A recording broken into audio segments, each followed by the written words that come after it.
دور جنگل میں سب پکشی پرندے مل جل کر رہا کرتے تھے۔ اس جنگل کا راجا ایک مٹھو طوطا تھا۔ وہ مٹھو طوطا بہت سمجھدار تھا اور سب پکشیوں کی اچھی دیکھ بھال کرتا اور کسی نہ کسی پکشی کی ہر ٹائم مدد کرتا جو بھی سمسیا لے کر آتا۔ اب مٹھو طوطا بہت بوڑھا ہو چکا تھا۔ ارے پکشیوں، میں بوڑھا ہو چکا ہوں، اب میرے مرنے کا ٹائم نزدیک آ چکا ہے۔ میں اس جنگل کا راجا کسی اچھے پکشی کو بنانا چاہتا ہوں اور مجھے یہ نہیں پتا کہ اچھا پکشی کون ہے، کیونکہ میری نظروں میں سب پکشی اچھے ہیں۔ ارے مٹھو مہاراج، یہ آپ کیا کہہ رہی ہیں؟ مٹھو مہاراج بھی آپ کے بعد اس جنگل کا راجا کون ہوگا یہ آپ بتا کر جائیں، پھر یہ نہ ہو تو جگڑتے رہیں۔ ارے کالو، یہ بات تم نے بالکل ٹھیک کہی ہے۔ میں نے اپنے جنگل کا راجا چن لیا ہے، وہ ایک چڑیا ہے۔ ارے مٹھو مہاراج، وہ کون سی چڑیا ہے؟ ایسے ہی مٹھو طوطا اپنے جنگل کا دوسرا راجا چن لیتا ہے۔ ارے پکشیوں، وہ راجا ایک چڑیا ہے۔ ارے طوطے مہاراج، وہ تو چڑیا رانو چڑیا ہی ہے، مجھے پہلے ہی پتا تھا۔ ارے نہیں کالو کوے، وہ چڑیا رانو چڑیا نہیں ہے، وہ چڑیا ایک سفید چڑیا ہے جو اس جنگل کی راجا بنے گی۔ وہ دوسرے جنگل میں رہتی ہے۔ وہ چڑیا بہت سمجھدار اور نیک دل کی ہے۔ مجھے اس کا سپنا آیا تھا کہ اس جنگل کی راجا اسی چڑیا کو بننا چاہیے۔ ایسے ہی تمام پکشی بہت حیران ہوتے ہیں اور آپس میں باتیں کرنے لگتے ہیں کہ سفید چڑیا بھی جنگل میں رہا کرتی ہے کہیں۔ ارے پکشیوں، تم لوگ اتنے پریشان نہ ہو، جیسے ہی میرا آخری سمے آئے گا وہ چڑیا خود بخود اس جنگل میں آ جائیں گی۔ ارے طوطے مہاراج، وہ چڑیا کون ہوگی؟ ارے میرے جانے کے بعد وہ چڑیا خود ہی آ جائے گی۔ میں اس دنیا سے اب جا رہا ہوں۔ وہ اس چڑیا کو اس جنگل کا راجا بننے سے کوئی نہیں روک سکتا۔ مٹھو مہاراج یہ لفظ کہتے کہتے ارے پکشیوں اپنا دم توڑ دیتا ہے اور تمام پکشی بہت اداس ہوتے ہیں اور اپنے اپنے گھروں کو روانہ ہوتے ہیں۔ ہائے کالو، میں مر گئی، میں دیکھو کم ہوں اس جنگل کا راجا، تو میں بھی بن سکتی تھی۔ دیکھو میری خوبصورتی کتنی پیاری ہے، واہ بھائی واہ، میرا بھی نام تو گوری ہے، میرا دل گورا ہے اور اوپر سے کیا اگر میں کالی ہوں۔ ہو گوری گوری اپنی شکل دیکھی ہے، راجا بننے والی شکل ہے تمہاری، مندی چونچ والی، کالے دبے منہ والی۔ ایسے ہی کالو کہتا ہے۔ ارے کالو چپ کر جا، میں نے تیرا خون پی جانا ہے اگر مجھے پھر ایسے بولا۔ ایک پلان سن میرا، میں جو بتا رہی ہوں۔ گوری میں نے تمہارے کوئی بھی پلان میں تمہارا ساتھ نہیں دینا ہے، تم ہمیشہ مجھے پٹواتی ہو۔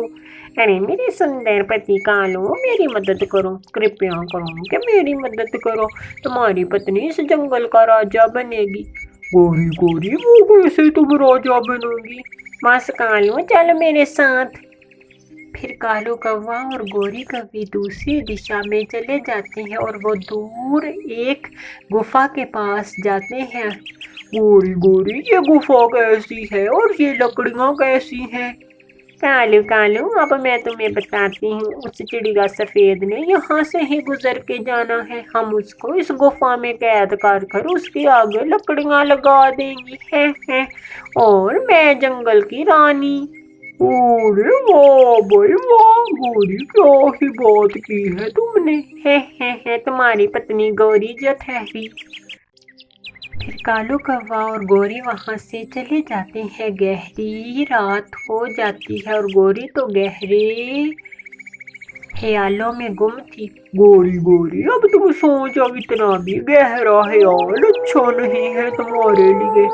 ہائے کالو، میں تو اس جنگل کی رانی بننے کے بارے میں سوچ رہی ہوں۔ ہائے کیسا ہی وہ تاج ہوگا میرے سر پر۔ پھر ایسے ہی گوری بھی سو جاتی ہے۔ صبح ہوتے ہی کالو کوا اور گوری کوی ادھر روانہ ہوتے ہیں اس گفا کے پاس اور بڑے سے پیڑ پر بیٹھتے۔ کالو کالو وہ آئی سفید چڑیاں کالو۔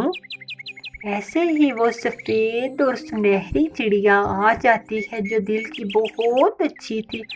ارے آئیے سفید چڑیا جی، آپ کا ویلکم ہے۔ ارے تم کون ہو؟ ارے سفید چڑیا جی، میں اس جنگل کی پکشی واسی ہوں۔ اچھا، ہاں ملکہ جی، آپ ہمارے جنگل کی ملکہ بننے لگی ہیں، یعنی کہ رانی۔ چلے آئے، ہم آپ کو ایک گفا میں لے کر چلتے ہیں۔ چلے رانی جی۔ پھر کالو اور گوری اس سفید چڑیا کو گفا میں لے جاتے ہیں۔ ارے دوسرے پکشی کہاں ہیں؟ ارے سفید ملکہ جی، میں بھی دوسرے پکشیوں کو بلا کر لاتی ہوں، آپ ادھر ہی رکے۔ پھر گوری کوی اور کالو کوا اس گفا کے آگے وہ لکڑیاں رکھ دیتے ہیں جس سے سفید چڑیا کا راستہ بند ہو جاتا ہے۔ ارے کوے کوی، کیا کر رہی ہو؟ مجھے اس گفا سے نکالو، میں نے آپ کے جنگل میں جانا ہے اور ادھر کی میں نے رانی بننا ہے۔ ایسے ہی وہ سفید چڑیا کہتی ہے۔ ارے کبو، تم کتنے برے ہو۔ ہاں، میں بنوں گی جنگل کی رانی سفید چڑیا، میں تم سے بھی زیادہ ہوشیار ہوں۔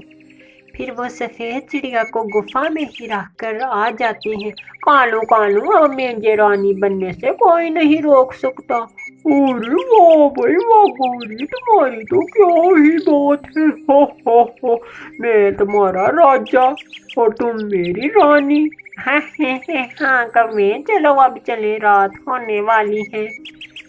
ایسے ہی آدھی رات ہو جاتی ہے اور ابھی تک تو چڑیا سفید نہ آئی تھی اور اس کے استقبال کے لیے تمام پکشی رنگ برنگے کھانے پھول رکھ لیتے ہیں اور اس گدی پر آ کر گوری بیٹھتی ہے۔ ارے چھوٹے پکشیوں، مجھے وہ تاج پہنا دو۔ ارے گوری بہن، ہم آپ کو وہ تاج نہیں پہنا سکتے ہیں، ابھی تک تو آدھی رات نہیں ہوئی۔ پھر الوؤں کا پریوار آتا ہے، دور واسی پکشی تھے وہ دونوں۔ ارے مجھے تو لگتا ہے کہ ہمیں اس گفا کے اندر جانا چاہیے، کیا کہتے ہیں پتی جی؟ ایسے ہی جس گفا میں سفید چڑیا تھی وہ الو اس گفا میں جانے کا سوچتے ہیں۔ ہاں، رات گہری ہو گئی ہے، ہم اس گفا میں جاتے ہیں۔ پھر جیسے ہی وہ دونوں الو اس گفا کی لکڑیاں ہٹاتے ہیں، سفید چڑیا بہت خوش ہوتی ہے اور الو اس کو دیکھ کر سر جھکاتے ہیں۔ ارے رانی، آپ یہاں کیا کر رہی ہیں؟ آپ نے آج تو اس جنگل کی رانی بننا ہے۔ ارے مجھے وہ دشت کوے اس گفا میں بند کر بھاگ گئے ہیں، اس لیے میں صبح سے اس گفا میں قید ہوں۔ آپ کا بہت دھنیہ واد، آپ نے مجھے بچایا، اس گفا سے میری مدد کی۔ پھر سفید چڑیا اڑتی جلدی سے جاتی ہے۔ ارے سفید چڑیا آ گئی۔ تمام پکشی آپس میں سفید چڑیا کو لے کر خوش ہوتے ہیں۔ آئیے ملکہ جی، آپ کا سواگت ہے ہمارے جنگل میں۔ پھر کالو اور گوری بہت زیادہ شرمندہ ہوتے ہیں سفید چڑیا کو دیکھ کر۔ ارے کالو اور گوری کوی، میں آپ کو معاف کرتی ہوں، میں آپ سے ذرا بھی ناراض نہیں ہوں۔